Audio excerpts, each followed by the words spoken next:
Welcome to FX Options University, recorded live at the International Securities Exchange, the world's largest equity options exchange. Join the industry's top trading professionals as they provide insight and strategies for trading in the currency markets using FX options. FX options are a low-risk alternative to hedging currency moves in any market condition. Now, the first couple of analyses, the charts and, news and fundamentals, I know there's a few experienced traders out there who are saying, yeah, I know this. I do this all the time. Get to the good stuff. Well, okay. Here's the good stuff. I said before, I kind of mentioned this in passing. I didn't go into a lot of supporting detail, and I don't know if any of you actually caught the phrase that I used, but I referred to stocks and currencies in the spot markets and futures as linear products. They're linear. If you're long it, it goes up, you make money. It goes down, you lose money. That's it. Story's over. There's not much more to them. You know how to read a chart. You know how to read a blog, a website, and you have half a brain. You can go and trade it. Can't guarantee it'll make money, but you can trade it. It's not hard to understand. Options, though, are a little different. They're a little more multifaceted. And they're multifaceted because of the time value in an option. And the time value exists because of the potential for volatility and the uncertainty of the direction of volatility. Whenever you make a trade in options, you're trading volatility. Now, that may sound like maybe kind of a strange statement. How do you trade volatility? Well, here's how. Let's talk a little bit about the context of this word I'm throwing out there, volatility. There's two types of volatility, realized and implied. Now, realized volatility, for those of you who are listening to me, I know what volatility is. Realized volatility is the kind of volatility that is intuitive. I asked my 11-year-old kid, what's volatility? He's going to give me, basically a loose definition of realized volatility. When stocks go up and down, or currencies go up and down, or futures, realized volatility measures how big the movements are. How volatile is it? You kind of want to quantify that. When you're comparing two different currencies, well, which one is more volatile? I'm looking at the charts and, I don't know, it's kind of hard to tell which is more volatile. Well, we do have a tool to answer that question, and that tool is called standard deviation. Standard deviation is basically a mathematical measure of exactly how volatile a currency has been over a certain period of time. Typically, it's 30 days, and then we take that 30 days and annualize it to make it representative of a full year, of 12 months. So realized volatility, you might also hear referred to as historical volatility, statistical volatility, or the volatility of how volatile a currency has been.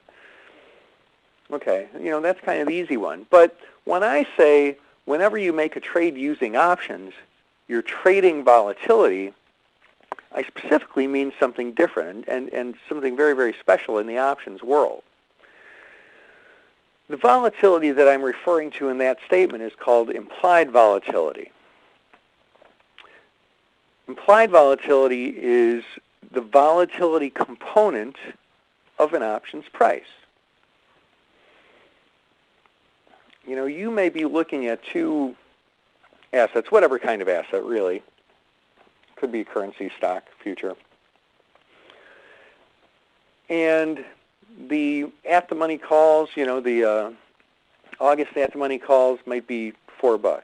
And then you could find a different asset in the same asset category that's trading at the same price and look at its at-the-money call, and it might be trading at $7 or $8. Well, why is one trading for a high price and one is trading for a low price? It seems like they ought to be pretty close to the same. but one's obviously more expensive. Well, that's because of the implied volatility. Options can be cheap or expensive based on what? On supply and demand, on how much people want them. And the reason that people want options, to make a very, very general but true statement, is because of volatility. Hedgers out there, they want to buy puts to protect themselves when they think that a currency is going to be more volatile in the future. Speculators, well, if they believe that a currency is going to be more volatile in the future, well, why would they go and buy the spot currency? I know that these things can move around a lot. I want the opportunity, not the risk. I'm better off trading options so I could limit my risk.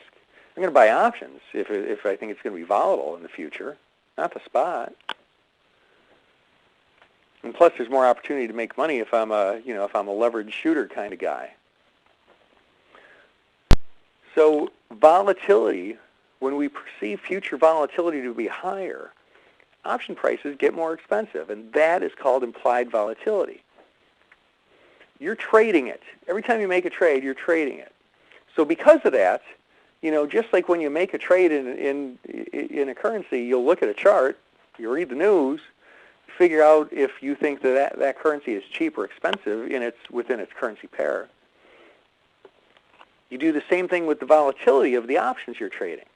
Well, if this volatility is expensive, should I be buying it or selling it?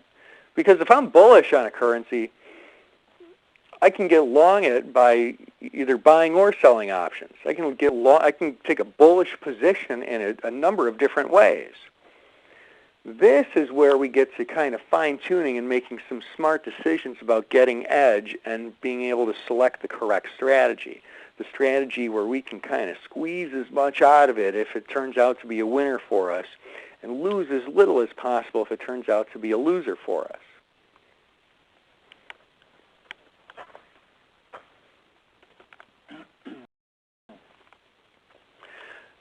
Now, if you've never looked at volatility before, the screenshot I showed you before, I kind of cut off the bottom because I just wanted to show you the chart. It's all there as well. And now look, I encourage you every single time you make an option trade, every single time. You can look at your chart somewhere else, I don't care. But you need to look at a volatility chart of the currency. And, there's not a lot of places where you can get that. So, if you find another source, that's fine. But, it's my job to tell you that you need to look at the volatility chart every single time. Because if you don't, if you're going out there buying calls on the EUI, you might be overpaying for those calls drastically. And granted, if it goes up, you might make money on those calls, but you might have made more money if instead of buying those calls, maybe you did a spread to spread off some of your volatility risk.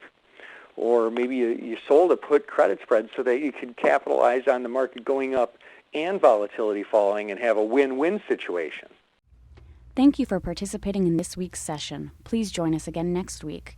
Get trading ideas, exchange rates, webinars, news, and commentary. Visit www.fxoptions.com. ISE FX options can be easily traded through all options-enabled brokerage accounts. These exchange-listed securities are cash-settled in U.S. dollars and have a European-style exercise.